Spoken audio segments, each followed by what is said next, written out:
Deja de fingir que alguien te necesita, mamá. La risa de mi hija resonó en el comedor, como un eco que no encontraba paredes. Su esposo se unió con una sonrisa tensa, de esas que parecen cortesía, pero huelen a desprecio. Sentí un leve temblor en las manos, pero lo disimulé acomodando las servilletas. El cuchillo de plata reflejaba mi rostro envejecido, las líneas profundas alrededor de los labios, el brillo cansado en los ojos. Deja de fingir que alguien te necesita. No fueron solo palabras, fue una sentencia. Una forma elegante de decir, ya no eres parte de nuestras vidas. Ella rió otra vez, girando la cabeza hacia su marido. Mira cómo se pone, dijo. Si solo era una broma. Una broma. Así le llaman ahora a las heridas que no sangran. Me limité a asentir. Siempre he creído que el silencio tiene más fuerza que cualquier grito. Pero en el fondo, algo dentro de mí se quebró con un sonido mudo, como una rama vieja bajo el peso de la nieve. Me llamo María Luisa Ortega. Tengo 60 años, y durante casi toda mi vida creí que la familia era un lugar seguro. Fui maestra rural durante 35 años, madre soltera desde los 27, y la mujer que siempre estaba disponible. Para cuidar, para escuchar, para ayudar. Cuando mi hija nació, juré que nunca le faltaría lo que a mí me faltó. Comprensión, techo, educación. Por ella trabajé doble turno, vendí dulces en los recreos y me desvelé corrigiendo cuadernos a la luz de una lámpara que chispeaba más que alumbraba. Todo eso para llegar a este punto. Sentada en su comedor, invisible, escuchando su risa mientras recoge los platos, como si limpiar mi presencia fuera parte de la rutina. El mantel olía a sopa de lentejas y a perfume caro. La mezcla me revolvía el estómago. Ella hablaba de su nuevo auto, de las vacaciones en Cancún, de las reuniones del trabajo. Yo fingía escuchar, aunque en realidad contaba los segundos para que terminara la cena. Su esposo, Daniel, me ofreció un gesto condescendiente. «Doña María, ya no se preocupe tanto. Disfrute sus años», dijo sirviéndose más vino. «Disfrute. ¿Qué palabra más vacía cuando viene de alguien que nunca tuvo que sacrificarse?» «Claro, hijito», respondí. «Eso haré». Y seguí doblando las servilletas, una a una, como si cada pliegue fuera una oración que me mantenía de pie. Esa noche subí despacio las escaleras. Cada peldaño parecía medir el peso de mis años y mis silencios. En el pasillo, las fotos familiares colgaban como testigos mudos de una historia que ya no les interesaba. En una de ellas, mi hija niña me abrazaba del cuello con ternura. En otra, la boda. Ella, radiante. Yo, detrás, apenas visible entre los invitados. Encendí la lámpara del cuarto. La luz tibia reveló las grietas del techo y el polvo acumulado sobre una vieja caja de madera. La abrí.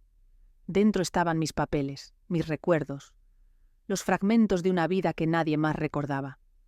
Había cartas de mis antiguos alumnos, fotografías descoloridas y un fajo de documentos con el nombre de mi difunto esposo, José Antonio Rivera.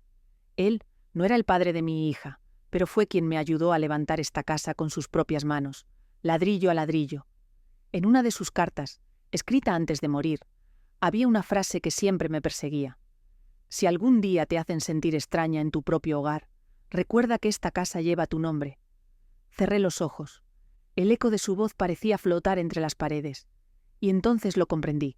La casa donde mi hija me humillaba era mía. Legalmente, moralmente, emocionalmente. Pero yo me había olvidado de eso. El resto de la noche la pasé ordenando recuerdos. Separé las cartas, limpié los marcos de las fotos, saqué del fondo del cajón una libreta azul. En la primera página escribí una lista corta. Revisar documentos. Llamar a Carmen, mi vieja amiga abogada. No llorar. Después encendí el celular. Abrí mis redes por primera vez en meses y publiqué una foto antigua. Yo, de joven, frente a esta misma casa recién terminada. Sin texto, solo una frase en la descripción. Hay cosas que no se pierden, solo esperan ser recordadas. Al amanecer cerré el baúl, guardé las llaves en el bolso y bajé a la cocina. Preparé café, en silencio. Afuera, el viento movía las cortinas como si susurrara algo. Puse una nota sobre la mesa. «Salí temprano, no te preocupes». Y salí sin mirar atrás. No llevaba equipaje, solo una certeza: que la risa de mi hija sería el principio de su lección más dura. Y ese día tomé una decisión que cambiaría todo. El viento de la mañana me golpeó el rostro con ese frío seco que anuncia los días difíciles. Caminé por la avenida sin rumbo fijo, con la bufanda apretada al cuello y el corazón lleno de ecos. Cada paso me llevaba, sin querer, hacia los recuerdos de donde todo había comenzado. Habían pasado más de 30 años desde aquel diciembre en que mi hija y yo llegamos a la ciudad con una maleta prestada y un sueño que apenas cabía en las manos. No teníamos nada, salvo una libreta con números de teléfono y una carta de recomendación que me consiguió el párroco del pueblo. Recuerdo perfectamente esa primera mañana. El aire olía a pan recién horneado y a humo de autobuses. Llevaba a mi niña de la mano, envuelta en un suéter que le quedaba grande. «¿Dónde vamos, mamá?», preguntó con los ojos muy abiertos. «A donde nos quieran recibir, mi vida», respondí. Encontramos una pensión barata cerca de la estación. Compartíamos el cuarto con otra madre y su hijo, y a veces las cucarachas nos despertaban antes que el sol. Pero yo no lloraba. No podía. Mi hija creía que todo era una aventura, y yo no podía robarle esa ilusión. Durante el día limpiaba casas. Por las noches enseñaba a leer a los hijos de los vecinos a cambio de un plato de comida o unos pesos. A veces me quedaba dormida sobre los cuadernos, con el lápiz todavía en la mano. En ese entonces, mi meta era sencilla: que ella pudiera estudiar, que jamás conociera la vergüenza de depender de nadie. Un día, mientras limpiaba las escaleras de un edificio de oficinas, conocí a José Antonio Rivera. Era ingeniero, de voz serena y mirada amable. Me ofreció un café y me preguntó por qué trabajaba tanto. Le respondí: porque la pobreza no perdona el descanso. Él rió, no con burla, sino con respeto. Con el tiempo, José se convirtió en amigo, luego en compañero y finalmente en esposo. Nunca conocí un hombre más íntegro. Gracias a él, pudimos dejar la pensión y construir, con nuestras propias manos, una casita en la periferia. Cada ladrillo tenía historia. Yo mezclaba el cemento, él cortaba las tablas y mi hija corría entre nosotros, llena de polvo y de risa. Esa casa fue mi orgullo. A veces, por las noches, cuando José se quedaba revisando planos, yo me sentaba en el patio con un cuaderno y anotaba cada gasto, cada logro, cada sueño. Siempre decía que un hogar no se mide por el tamaño, sino por los recuerdos que resiste. La felicidad, sin embargo, no dura tanto como el esfuerzo. José enfermó a los pocos años. El diagnóstico fue cruel y silencioso: cáncer. No teníamos seguros ni ahorros suficientes. Vendí joyas, ropa, incluso los muebles del comedor para pagar los tratamientos. Él me suplicaba que parara, que guardara algo para el futuro, pero ¿cómo guardar algo cuando el amor se está pagando? Cuando finalmente lo perdí, la casa quedó a medio terminar. El techo tenía goteras, las paredes estaban sin pintar. Yo seguí adelante. Con lo poco que me quedaba, conseguí una plaza como maestra suplente en una escuela pública. Ganaba lo justo para el arroz y la renta, pero al menos podía ver a mi hija estudiar. Ella era todo lo que tenía. Recuerdo su rostro adolescente, sus ojos llenos de brillo, su voz prometiéndome que algún día me compraría una casa enorme, con jardín y flores por todas partes. «Para que no tengas que trabajar nunca más», decía. Y yo le creí. Los años pasaron entre aulas, libros y sacrificios. A veces caminaba kilómetros bajo la lluvia para llegar a la escuela. Mis zapatos se rompían antes que mi voluntad. Cuando el país entró en crisis y los sueldos se retrasaban, vendía empanadas afuera del colegio. Los niños me llamaban «Profe Mamá», porque siempre tenía un dulce para regalar. Una tarde, uno de esos niños me entregó una carta. «Gracias por enseñarme a leer, profe. Cuando sea grande, quiero ser como usted».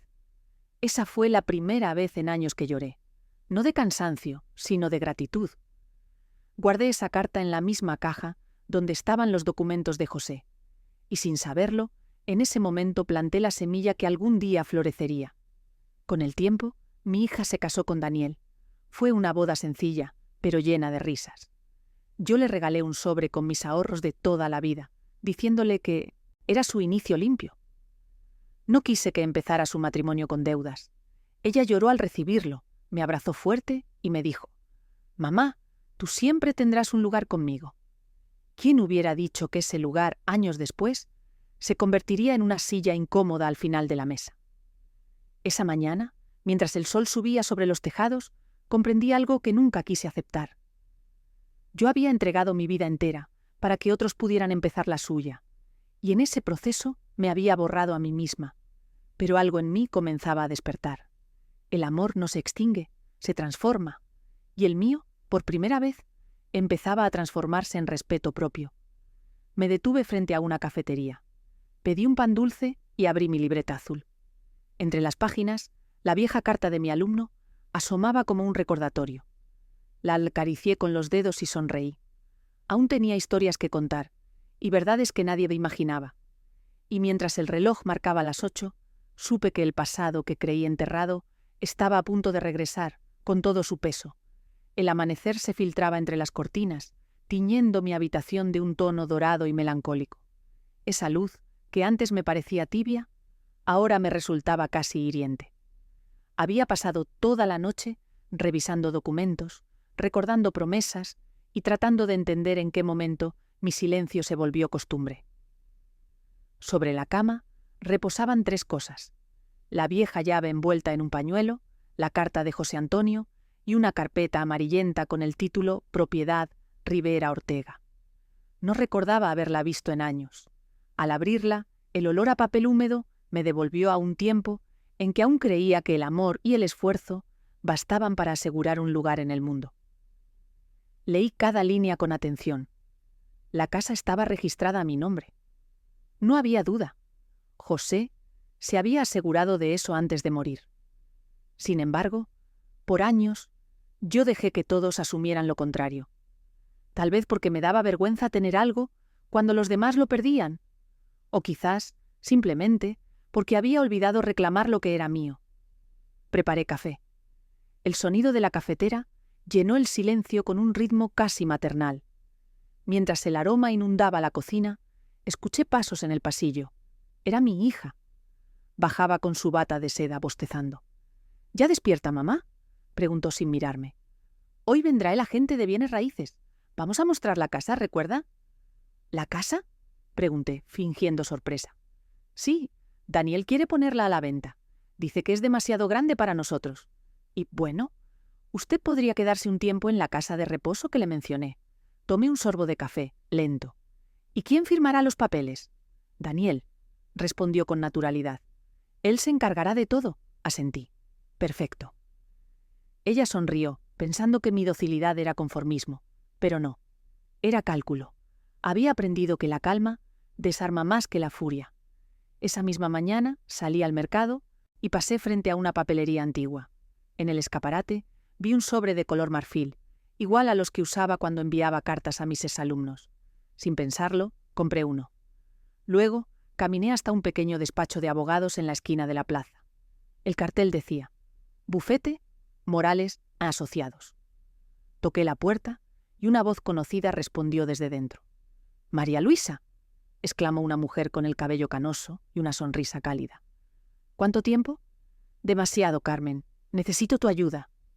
Carmen había sido mi compañera de aula hace décadas, una de esas mujeres que nunca dejaron que la vida las doblara. Ahora era abogada y tenía un despacho modesto pero respetado. Le conté con calma lo ocurrido en casa: la humillación, los planes de venta, la indiferencia. Ella no interrumpió. Solo tomaba notas, a veces con el ceño fruncido. «¿Tienes documentos de la propiedad?», preguntó finalmente. Saqué la carpeta de mi bolso y la puse sobre el escritorio. «Aquí está todo». Carmen la revisó y asintió. «La casa es tuya, María, por completo. Nadie puede venderla sin tu firma». «Lo sé», respondí, «pero ellos no lo saben». La abogada levantó la vista, intrigada. «¿Y qué piensas hacer?» «Nada, por ahora. Quiero ver hasta dónde llega su avaricia». Carmen sonrió, como quien reconoce una chispa de inteligencia, donde antes solo había resignación. «Entonces te ayudaré», dijo. «Pero prométeme una cosa. No actúes con rencor». «No te preocupes», respondí. «No me queda rencor, solo memoria». Esa tarde, de regreso a casa, el cielo se cubrió de nubes. Caminé despacio, observando cómo los árboles se mecían con el viento. A cada paso sentía que una parte de mí, la que durante años había aceptado el desprecio como destino, se iba quedando atrás. En el jardín, recogí una flor marchita del rosal que plantó José. La guardé entre las páginas de mi libreta azul. Ese pequeño gesto, tan simple, tan mío, se convirtió en mi primer acto de libertad. Subí a mi cuarto y abrí el baúl. Dentro, las cartas seguían ordenadas, el pasado esperando instrucciones. Guardé la carpeta legal, la llave y la flor seca. Cerré el baúl con suavidad y me quedé mirando el reflejo del espejo. No era la misma mujer que había bajado a cenar la noche anterior. Era una versión más antigua, sí, pero también más lúcida. Al caer la noche, preparé té y encendí la radio.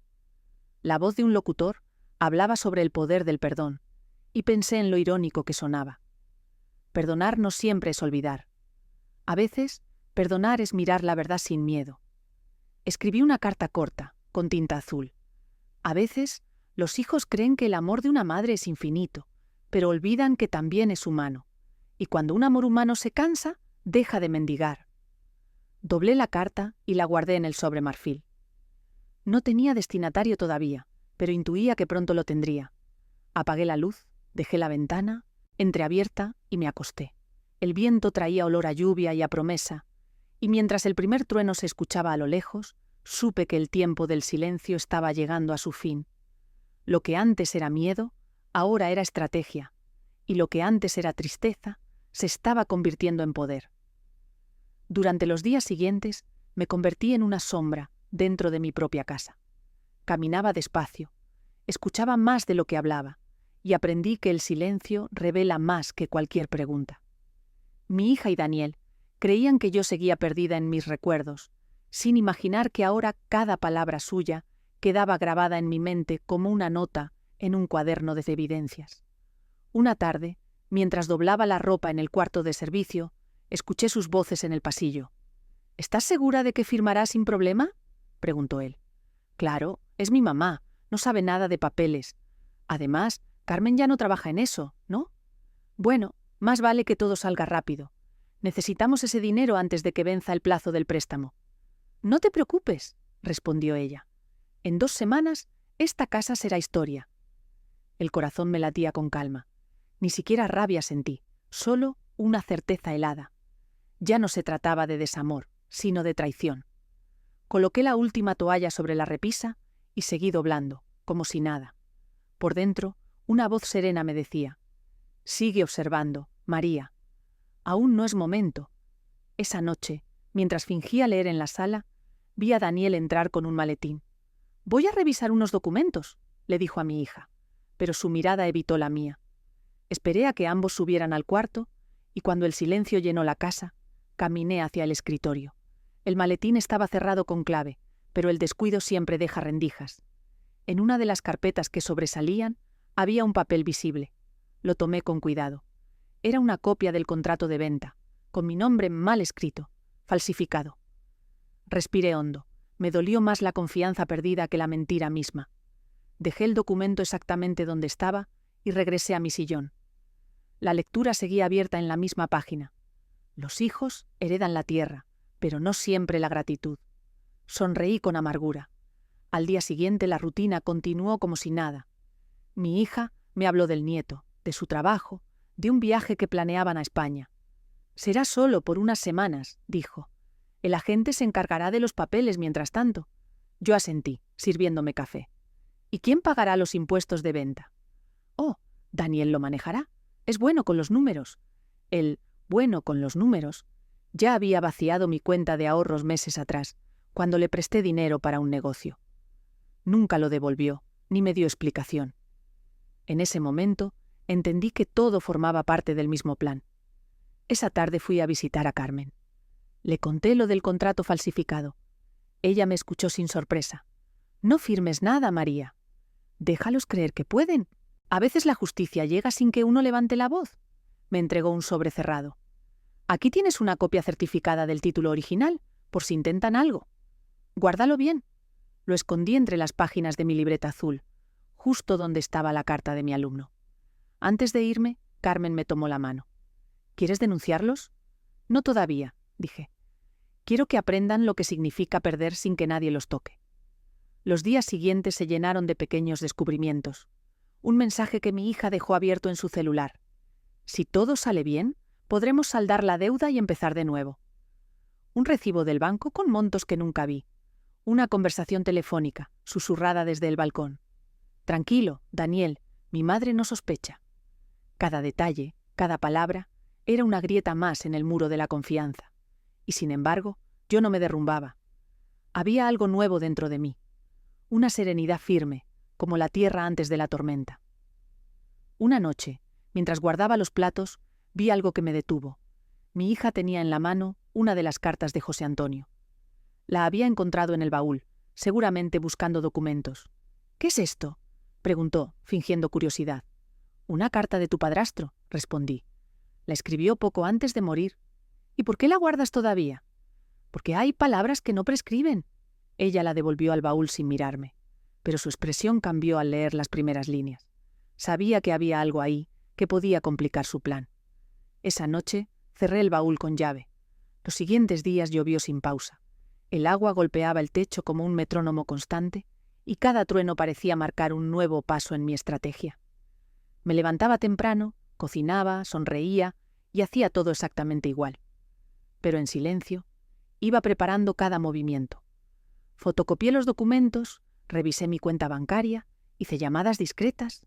Incluso visité a un notario para actualizar mi testamento. No por miedo, sino por previsión. No planeaba morirme, pero sí renacer. Una tarde, al regresar del mercado, encontré a mi hija llorando en la sala. «¿Daniel discutió conmigo?», dijo entre sollozos. «Dice que todo lo hago mal, que la casa no vale nada».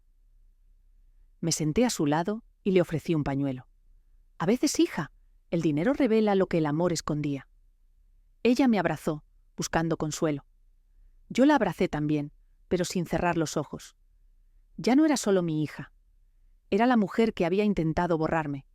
Y mientras la sostenía, supe que la verdadera venganza sería no destruirla, sino dejar que se enfrentara sola a lo que había construido.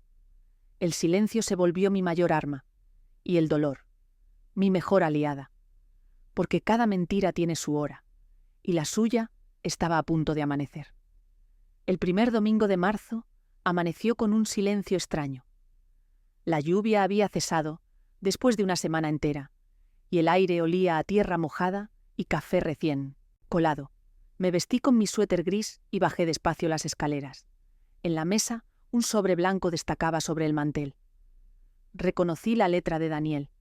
«Mamá, salimos temprano a ver a la gente de bienes raíces. Regresamos en la tarde.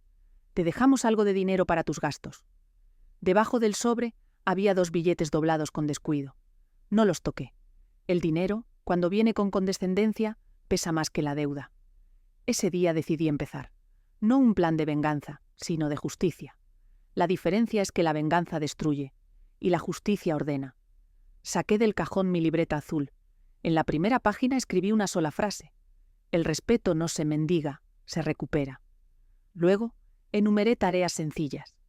Revisar la escritura, actualizar la firma, visitar al notario y hablar con Carmen. Tomé el autobús al centro. Durante el trayecto, observé los rostros cansados de los pasajeros. Madres, obreros, jóvenes distraídos con sus teléfonos. Todos llevando pequeñas batallas invisibles. Me pregunté cuántas de esas personas habrían sido olvidadas por los suyos como yo. En el despacho, Carmen me recibió con su habitual serenidad. «¿Lista para empezar?», preguntó. «Más que nunca», respondí. Ella me entregó un nuevo documento. Es una actualización del título y una declaración de legítima propietaria. Nadie podrá mover un dedo sin tu autorización. Firmé con calma, sintiendo que cada trazo del bolígrafo borraba un poco del dolor acumulado. Esa tarde, mientras caminaba de regreso a casa, entré a una tienda de antigüedades. No buscaba nada en particular, pero algo me atrajo. Un pequeño portarretratos de madera. Dentro tenía la imagen de una mujer mayor, desconocida, sonriendo con dignidad. El vendedor me dijo que venía de una casa embargada. Lo compré. Al llegar, puse dentro la foto de mi madre. Quise que ella me acompañara, aunque solo fuera en símbolo. Encendí una vela frente al retrato. El fuego iluminó la mesa y pensé que, Tal vez, el alma encuentra consuelo cuando alguien enciende una luz por ella. Los días siguientes los dediqué a observar, sin que nadie notara el cambio. Hacía las mismas rutinas, pero con un propósito distinto. Mientras preparaba la comida, revisaba discretamente los sobres de correspondencia que llegaban. Descubrí cartas del banco a nombre de Daniel, con sellos de vencimiento de pago. Mientras regaba las plantas, escuchaba sus conversaciones telefónicas desde el balcón, y cada noche, antes de dormir, anotaba todo en mi libreta. Fechas, nombres, montos, incluso el tono de voz con que hablaban. Cada palabra era una pieza del rompecabezas que algún día mostraría completo. Una mañana, Daniel me pidió un favor. «Doña María, ¿podría firmar aquí? Es solo un documento de mantenimiento, nada importante». Lo miré con mi mejor sonrisa. «Claro, hijo, déjame mis lentes». Fui a buscarlos al cuarto, pero en lugar de eso, saqué el sobre que Carmen me había dado. Volví con las manos vacías. «Perdón, Daniel, hoy no puedo firmar». El médico me recomendó no tomar decisiones sin leer todo con calma. Él apretó la mandíbula. «Solo es un trámite, mamá». «Entonces no hay prisa», respondí, y volví a mi silla. Su mirada se endureció, pero no insistió. Había percibido algo distinto en mí. El miedo ya no estaba. Esa misma tarde, invité a Carmen a cenar. No lo hice en secreto. Quería que ellos la vieran llegar. Cuando abrió la puerta, Daniel frunció el ceño. «¿Nos visitas?», preguntó, fingiendo cortesía. «Sí, vine a ver a mi vieja amiga», respondió ella. «Tenemos cosas pendientes». Su tono era tranquilo, pero su presencia bastó para que el ambiente cambiara. Comimos juntas, hablamos de la escuela, de los tiempos en que creíamos que el mundo podía cambiarse enseñando a leer. Antes de irse, Carmen me susurró: «Todo está listo. Cuando quieras, se lo haces saber». Asentí.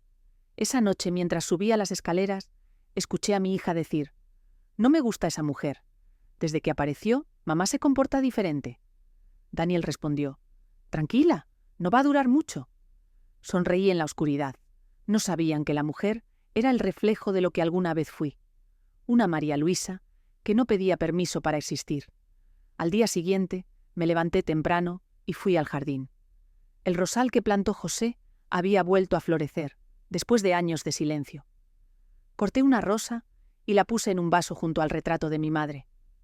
Mientras observaba el agua temblar con la brisa, sentí algo dentro de mí alinearse con la calma del universo. Ya no tenía prisa. Sabía que el desenlace vendría por sí solo. Porque cuando la verdad madura, cae sola del árbol. Y yo solo estaba esperando el sonido de esa caída. Esa tarde, publiqué una nueva foto en mis redes. La fachada de la casa, con una frase simple: «Nada que se construye con amor puede ser vendido sin consecuencia». Apagué el teléfono. El silencio, otra vez, fue mi escudo. Y mientras el sol se ocultaba tras los tejados, supe que el juego había cambiado de manos, aunque ellos aún no lo notaran. Yo ya no era la mujer que pedía permiso para quedarse. Era la dueña que había decidido cuándo y cómo cerrar la puerta. Y el viento de esa tarde, suave pero constante, me trajo la sensación inequívoca de que algo estaba por romperse. El día del descubrimiento no llegó con truenos ni gritos. Llegó con el canto de un pájaro sobre la ventana y un olor a pan recién hecho. Así suelen presentarse las verdades, disfrazadas de calma. Me encontraba en la cocina cuando escuché el timbre. Al abrir la puerta, vi a un hombre de traje oscuro con una carpeta en la mano. «Buenos días, señora Ortega», dijo con voz formal. «Soy del registro de la propiedad. ¿Traigo los documentos actualizados que solicitó?» Tomé el sobre con cuidado, fingiendo normalidad. «Gracias, joven. Que tenga buen día». Cerré la puerta, respiré hondo y apoyé la carpeta sobre la mesa. El papel olía a tinta fresca y justicia. A los pocos minutos bajaron mi hija y Daniel, aún adormecidos. «¿Quién era?», preguntó ella. «Un mensajero», respondí sin levantar la vista. «¿Trajo algo para mí?». «No, hija, para mí». El silencio cayó entre nosotros como una cortina. Daniel intentó disimular, pero sus ojos buscaron el sobre con un nerviosismo imposible de ocultar. Esa tarde fingí salir a caminar, pero me escondí detrás del jardín. Desde allí Los observé a través de la ventana del comedor. Él abrió la carpeta y comenzó a leer. «¿Qué es esto?», preguntó ella, alterada. «Dice que la propiedad está registrada solo a nombre de mi madre». Daniel se quedó inmóvil. «Debe ser un error». «No, mira la fecha. Es reciente». El rostro de mi hija se transformó. La altivez que la acompañaba desde hacía años se desmoronó en segundos. Supe que ese era el instante exacto en que el poder había cambiado de manos. Por la noche fingí no saber nada. Preparé té, serví la cena, hablé del clima. Ellos, en cambio, comían en silencio. Daniel no podía sostenerme la mirada. Cuando terminamos, él intentó una sonrisa.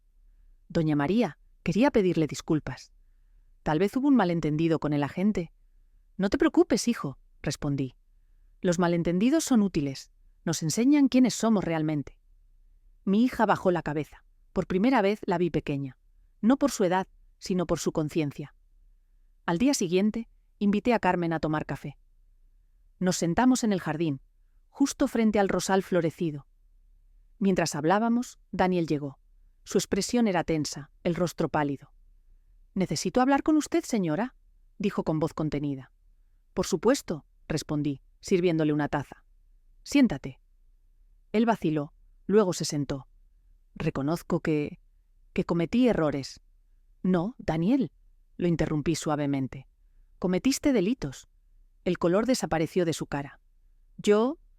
«Tranquilo», dije con calma. «No te denunciaré, aún». Saqué del bolso una copia del contrato falsificado y la puse sobre la mesa. «Solo quiero que devuelvas lo que tomaste. Lo demás lo decidirá la vida». Carmen, en silencio, observaba. No era abogada en ese momento, era testigo. Daniel bajó la mirada, derrotado. Mi hija apareció en el umbral, con los ojos húmedos. «Mamá, ¿no sabíamos?» «Sí sabías», respondí. «Solo elegiste no mirar». Aquella noche dormí profundamente, por primera vez en muchos años. La casa estaba en paz, no por la ausencia de conflictos, sino porque finalmente cada cosa estaba en su lugar. Al amanecer, encontré un sobre la mesa. Dentro había una nota de mi hija. «Perdóname, mamá, nos iremos por un tiempo. No merecemos quedarnos aquí. Gracias por no gritarnos. Gracias por enseñarnos con el silencio». No lloré. Solo me senté en la silla del comedor y dejé que la luz entrara por las ventanas. El polvo flotaba en el aire como pequeñas verdades que por fin podían respirar. Esa tarde salí al patio y abrí el baúl. Entre las cartas coloqué una nueva hoja, la copia de la escritura, junto a la flor seca del rosal. Lo cerré con llave. Luego publiqué una última foto en mis redes. Un rayo de sol entrando por la ventana del comedor. El texto decía: «La casa está en silencio, pero esta vez el silencio me pertenece». Minutos después recibí una llamada. Era mi hija. Su voz temblaba. «Mamá, ¿qué hiciste?». «Solo recordé quién soy», respondí antes de colgar. El viento volvió a soplar, levantando las cortinas con suavidad. Me serví una taza de café y la apoyé sobre el mantel limpio. En la radio sonaba una canción antigua, de esas que José solía tararear mientras pintaba las paredes. Miré alrededor y sonreí. Por fin, la casa respiraba conmigo. Había recuperado mi lugar, y con él mi nombre. Porque a veces la justicia no llega en tribunales ni en gritos. Llega en la quietud de una mañana cualquiera, cuando el corazón entiende que el amor propio también es herencia. Y en ese instante supe que ya nada podría quitarme la paz. El sonido de la lluvia regresó, como si el cielo necesitara limpiar la casa después de todo lo ocurrido. Esa mañana el aire olía a tierra mojada y arrepentimiento. Mientras servía café, escuché el motor del auto de Daniel apagarse frente al portón. Sabía que volverían. Las culpas siempre regresan al lugar donde fueron sembradas. Me senté en la mesa, con la calma de quien ya no tiene nada que perder. El reloj marcaba las 8 cuando la puerta se abrió. Mi hija entró primero, con el rostro demacrado y los ojos rojos. Detrás, Daniel cargaba una caja. Sin decir palabra, la dejó en el suelo. «Traemos nuestras cosas», dijo ella, apenas audible. «No queremos quedarnos con nada que no nos corresponda», asentí. «Hacen bien», respondí con voz baja. «Cada quien debe cargar solo con lo que le pertenece». El silencio se volvió espeso. La lluvia golpeaba las ventanas como si acompañara cada respiración contenida. Mi hija se sentó frente a mí. «He pensado mucho, mamá», dijo, «en todo lo que hiciste por nosotros y en lo que hicimos nosotros contigo». «No necesitas explicaciones», le interrumpí suavemente. «Lo importante no son las palabras, sino lo que uno hace después». Ella bajó la mirada. «Sé que no merecemos tu perdón». «No se trata de merecer, hija. Se trata de entender. Y tú ya entendiste». Le ofrecí una taza de café. Sus manos temblaban al tomarla. El aroma llenó el espacio entre nosotras como un hilo invisible, un puente frágil pero real. Daniel permanecía de pie, mudo, con los hombros caídos. Por primera vez no vi en él soberbia, sino cansancio. Saqué del cajón un sobre de papel marfil. Lo coloqué sobre la mesa y lo empujé hacia ella. «Esto también es tuyo», le dije. «¿Qué es?» «Una copia de la carta de José. Léela». Ella la abrió, con manos temblorosas. Leyó en voz alta. «María, si algún día te hacen sentir extraña en tu propio hogar, recuerda que esta casa lleva tu nombre y que tu bondad no debe ser confundida con debilidad». La voz se le quebró al final. Las lágrimas cayeron sobre el papel, borrando parte de la tinta. «No sé cómo repararlo», dijo ella entre sollozos. «A veces no se repara, hija», respondí. «Solo se aprende a no repetirlo». Nos quedamos en silencio largo rato. La lluvia empezó a calmarse, y el sonido del agua escurriendo por el techo parecía marcar el fin de una larga temporada. Levanté la mirada y la observé. Ya no era la mujer arrogante que me despreciaba en su comedor. Era una niña perdida, buscando perdón sin saber cómo pedirlo. Le toqué la mano. «No te castigues más. El remordimiento solo sirve si se convierte en cambio». Ella asintió, sin poder hablar. Daniel, que hasta entonces no había dicho nada, finalmente se acercó. «Doña María, quiero disculparme». Lo miré con serenidad. «A veces el perdón no se dice, Daniel.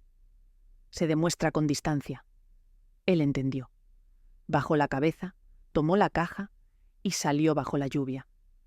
Mi hija lo siguió hasta el auto, pero antes de subir se giró hacia mí. «¿Puedo venir a verte?», preguntó. «Cuando vengas con el corazón limpio, la puerta estará abierta», le respondí. El motor se encendió. El coche se alejó lentamente por la calle empapada. Volví a entrar en la casa. El silencio era tan profundo que podía escucharse el tic-tac del reloj y el murmullo del viento entre las cortinas. Me senté en el sofá, tomé mi libreta azul y escribí una sola frase. El amor no se pierde, se transforma. A veces en respeto, a veces en lección. La cerré y la guardé en el baúl, junto a las demás cartas. Caminé hasta la ventana. La lluvia había cesado. El cielo, gris y limpio, parecía un lienzo recién lavado. El jardín, aunque empapado, brillaba con una calma que nunca antes había sentido. Encendí una vela sobre la mesa del comedor. La llama tembló, luego se mantuvo firme. Y en ese instante comprendí que la dignidad no hace ruido, pero ilumina incluso las ruinas. Por primera vez en mucho tiempo, la casa estaba en paz. No porque todo estuviera bien, sino porque nada quedaba oculto. Las verdades, como la luz, siempre encuentran un resquicio por donde entrar. Miré el retrato de mi madre, el de José y el rosal a través de la ventana. Pensé que tal vez ellos también estaban ahí, acompañándome en ese silencio sagrado donde terminan las guerras pequeñas de la vida. Suspiré. No había triunfo, ni venganza, solo una profunda sensación de justicia y alivio, porque el respeto no se exige, se encarna, y yo, por fin, lo había recordado. La lluvia se detuvo del todo. La última gota cayó sobre el cristal y se deslizó lentamente hacia abajo, dejando una marca perfecta. Sonreí, y entendí que, a veces, el final de una historia no llega con ruido, sino con el simple sonido del agua cayendo. El amanecer de aquel lunes fue distinto. No había ruido, ni voces ajenas, ni pasos en el pasillo. Solo el canto de los gorriones y el olor a café recién hecho. Por primera vez en muchos años, la casa me pertenecía no solo por derecho, sino por presencia. Me serví una taza y abrí las ventanas. El aire fresco entró con una suavidad nueva, como si el mundo entero me diera la bienvenida de vuelta. Las cortinas se movieron despacio, y el sol dibujó líneas doradas sobre el piso, como si bendijera cada rincón que alguna vez fue testigo de mi silencio. Miré el jardín. El rosal de José estaba en plena floración. Las gotas de lluvia aún colgaban de los pétalos, reflejando la luz del sol como pequeños espejos. Pensé que así es la vida. Aunque la tormenta la doble, siempre encuentra forma de levantarse. Pasaron algunos días antes de que la soledad se convirtiera en compañía. Las vecinas comenzaron a visitarme otra vez. Una de ellas, Teresa, me trajo pan dulce. «Se ve más tranquila, doña María», me dijo. «Hasta parece que rejuveneció», sonreí. «Tal vez no rejuvenecí», respondí. «Tal vez por fin descansé de lo que no me pertenecía». Con el tiempo, volví a dar clases particulares. Niños del barrio venían por las tardes a repasar lectura y matemáticas. La casa se llenó de risas, de pasos pequeños, de crayones olvidados sobre la mesa. El eco que antes dolía, ahora sonaba a vida. Una tarde, mientras explicaba fracciones, una niña de trenzas me preguntó: «¿Por qué enseña gratis, señora?». Le respondí sin pensar: «Porque cuando enseño no me siento sola». Ella sonrió y continuó dibujando. Fue entonces cuando entendí que, aunque mi hija se hubiera ido, el amor seguía encontrando caminos para quedarse. Semanas después, recibí una carta sin remitente. Dentro había una fotografía. Mi hija y mi nieto en una plaza, sonriendo. Al reverso, una sola línea: «Gracias por seguir siendo mi madre, incluso cuando no supe ser tu hija». Acaricié el papel con los dedos. No lloré. Las lágrimas, en ese momento, habrían sido una falta de respeto a la paz que tanto me costó. Solo murmuré: «Ya estás aprendiendo, hija». Y guardé la foto entre las páginas de mi libreta azul, junto a la carta de José y la flor seca del rosal. Poco a poco, la vida volvió a tener ritmo. Los domingos preparaba tamales para los vecinos. Carmen venía de vez en cuando y hablábamos durante horas sobre la juventud, los libros, las cosas que el tiempo enseña sin pedir permiso. Una tarde le dije: «¿Sabes, Carmen? Durante años pensé que mi mayor logro era haber criado a una hija». «¿Y ya no lo crees?», preguntó ella.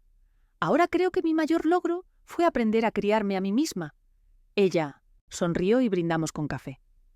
Con los meses empecé a escribir mis memorias. No para publicarlas, sino para dejar un registro. Llené páginas con anécdotas, nombres, olores, canciones y silencios. En la primera página escribí: «Esta historia no es de dolor, sino de regreso. Regreso al respeto, al amor propio y a la serenidad que se conquista cuando uno deja de pedir permiso para existir». Cada palabra era una forma de perdón, no hacia ellos, sino hacia mí. El tiempo siguió su curso. Una tarde, mientras regaba las plantas, vi un coche detenerse frente a la casa. Era mi hija. Bajó con paso lento, cargando una caja. No traía excusas ni promesas, solo una expresión de paz. «Vine a verte», dijo. «Pasa, hija», respondí. «El café está listo». Nos sentamos en el comedor, el mismo donde alguna vez se rompió todo. El silencio que antes dolía, ahora era solo pausa. Ella abrió la caja y me mostró un álbum de fotos. «Lo hice para ti», dijo, «para que no te olvides de nosotros». Sonreí. «No te preocupes, hija. El amor no se olvida, solo aprende a esperar». Nos quedamos mirando las fotos. El pasado ya no era herida, sino historia, y eso bastaba. Esa noche, mientras cerraba las ventanas, miré la casa iluminada por la luna. Cada pared guardaba un recuerdo, pero ninguno pesaba. El viento movía las cortinas como si respirara conmigo. Tomé mi taza de té, brindé frente al retrato de José y murmuré: «Gracias por enseñarme a no rendirme, incluso cuando la vida parecía no escuchar». Me senté en la terraza, dejé que el silencio me envolviera y escribí la última línea de mi libreta azul. Y por primera vez en muchos años brindé por mí, porque al final el respeto no se hereda, se conquista, y el amor propio no se exige, se cultiva. Yo había cultivado el mío, pétalo a pétalo, en el mismo jardín donde antes lloré mi olvido. El rosal se movía con el viento, las estrellas brillaban sobre el techo, y la noche olía a calma y a promesa cumplida. Y así, sin más testigos que mi memoria, entendí que la verdadera victoria no fue recuperar una casa, sino volver a habitarme a mí misma,